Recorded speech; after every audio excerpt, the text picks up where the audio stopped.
S একাডেমিতে তোমাদের সকলকে স্বাগত। আজকে আমরা ক্লাস 8-এর প্রশ্নবিচিত্রা সংস্কৃত থেকে 12 নম্বর স্কুলটি দেখে নেব। প্রথমে রয়েছে বঙ্গানুবাদ করো। ভারতস্য মধ্যভাগে অবস্থিত বিন্ধ্য পর্বত। ভারতের মধ্যভাগে বিন্ধ্য পর্বত অবস্থিত। বিন্ধ্য পর্বতস্য উত্তর ভাগ আর্যাবর্ত দক্ষিণ ভাগশ্চ দাক্ষিণাত্য। বিন্ধ্য পর্বতের উত্তর ভাগকে বলা হয় আর্যাবর্ত এবং দক্ষিণ ভাগকে দাক্ষিণাত্য বলা হয়। আর্যাবর্ত অস্মাকম পূর্বপুরুষানাম আর্যানাম বাসস্থলম। আর্যাবর্ত ছিল আমাদের পূর্বপুরুষ আর্যদের বাসস্থান। আর্যানাং বিরচিতানি শাস্ত্রাণি বিশ্বস্য সর্বত্র সমাদৃতানি। আর্যদের রচিত শাস্ত্রসমূহ বিশ্বের সর্বত্র সমাদৃত। এরপর 2 নম্বর বঙ্গানুবাদটি দেখো। আশিত কশ্চিৎ ঋষি ধৌম নাম। একজন ঋষি ছিলেন, তার নাম ধৌম। তস্য ত্রয় শিষ্যা আসন। তার 3 জন শিষ্য ছিলেন, উপমন্যু, আরুণি, বেদস্মৃতি। উপমন্যু, আরুণি ও বেদ। স একদা একং শিষ্যম আরুণিম প্রেরিতবান।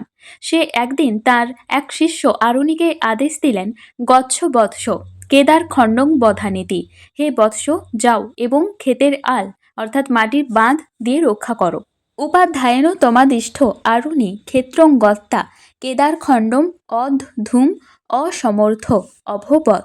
উপাধ্যায়ের আদেশ পেয়ে আরুণি খেতে গিয়ে কেদার খণ্ড অর্থাৎ ক্ষেতের আল রক্ষা করতে অসমর্থ হয়ে পড়ল।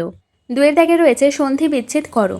যদ্যপি যদি যুক্ত অপি, অদৈব অদ্য যুক্ত এব, স্বাগতম সু যুক্ত আগতম, দেবর্ষি দেব যুক্ত ঋষি, নদ্যম্বু নদী যুক্ত অম্বু।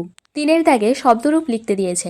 সুধী শব্দের চতুর্থীর একবচন সুধীয়ে, সুধী শব্দের সম্বোধনের একবচন সুধী, সাধু শব্দের সপ্তমীর বহুবচন সাধুসু, সাধু শব্দের পঞ্চমীর দ্বিবচন সাধুভ্যাম। 4-এর দাগে ধাতুরূপ লিখতে দিয়েছে। প্রথমে রয়েছে দা লং মধ্যম পুরুষ একবচন অযোচ্ছ। 2 নম্বর দা বিধিলিং প্রথম পুরুষ বহুবচন যচ্ছেই উ। পা লোট উত্তম পুরুষ দ্বিবচন পিবাবো। পা রিট প্রথম পুরুষ বহুবচন, উত্তর হবে পাশন্তি। 5-এর দাগে সংস্কৃতে অনুবাদ করতে দিয়েছে। আমাদের দেশের নাম ভারতবর্ষ, অস্মাকং দেশস্য নাম ভারতবর্ষ। পাখিগুলি গান গাইছে, পক্ষিণ গীতং গায়ন্তি। বালকেরা বিদ্যালয়ে গিয়েছিল, বালকা বিদ্যালয়ং গতা।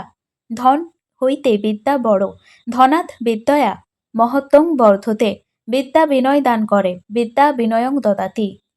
আজকে এতদূর পর্যন্তই। পরের দিন আমরা সংস্কৃতের একদম শেষ স্কুল 13 নম্বর স্কুল এটা দেখে নেব। আর ক্লাসটি ভালো লাগলে লাইক করো, সাবস্ক্রাইব করো, বন্ধুদের সাথে শেয়ার করো।